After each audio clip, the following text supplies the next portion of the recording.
অসুস্থ হলে সূরা ফালাক ও নাস কিভাবে পড়লে সাথে সাথে ফলাফল মোস্ট ইম্পর্টেন্ট সাবজেক্ট, খুবই গুরুত্বপূর্ণ বিষয়। যখনই আমরা অসুস্থ হয়ে যাব তখনই আমরা সূরাতুল ফালাক এবং সূরা নাস এটা যদি আমরা যেভাবে আল্লাহ রাসূল সাল্লাল্লাহু আলাইহি সাল্লাম পড়েছেন সেভাবে যদি পড়তে পারি, আল্লাহ তাআলা আমাদেরকে সুস্থতার নিয়ামত দান করবেন।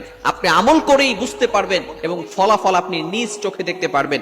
আবু দাউদ শরীফের 3902 নম্বর হাদিস, আল্লাহ রাসূল সাল্লাল্লাহু আলাইহি ওয়াসাল্লাম আমাদেরকে জানিয়ে দিয়েছেন। পবিত্র কোরআনুল কারীম খুলুন, 15 নম্বর পারা 9 নম্বর পৃষ্ঠার 2 নম্বর লাইন, সূরা বনী ইসরাঈলের 82 নম্বর আয়াতে আল্লাহ তাআলা বলেন, ওয়া নুনাজ্জিলু মিনাল কুরআনি মা হুয়া শিফাউ ওয়া রাহমাতুল লিল মুমিনিন।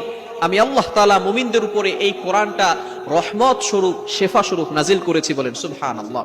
আপনি অসুস্থ হয়েছেন, আপনি কোরআনের উপরে বিশ্বাস রাখেন এবং কোরআনের সূরাতুল ফালাক এবং সূরাতুন নাস কিভাবে পড়বেন। আবু দাউদ শরীফের 3902 নম্বর হাদিসের ভিতরে আম্মা জান আয়েশা রাদিয়াল্লাহু তাআলা আনহা বলেন, আল্লাহ রাসূল সাল্লাল্লাহু আলাইহি ওয়াসাল্লাম যদি কখনো অসুস্থ হয়ে যেতেন, কোথাও যদি ব্যথা অনুভব করতেন, তাহলে তিনি সাথে সাথে সূরাতুল ফালাক এবং সূরা নাস আউযু বিল্লাহ বিসমিল্লাহ সহকারে পড়ে এই সূরা ফালাক সূরা নাস পড়ে তিনি হাতের তালুতে ফু দিয়ে যেখানে ব্যথা অনুভব করতেন সেখানে তিনি মালিশ করে দিতেন। সাথে সাথে আল্লাহ পাক রব্বুল আলামিন আল্লাহ রাসূল সাল্লাল্লাহু আলাইহি ওয়াসাল্লামকে সুস্থতার নিয়ামত দান করতেন।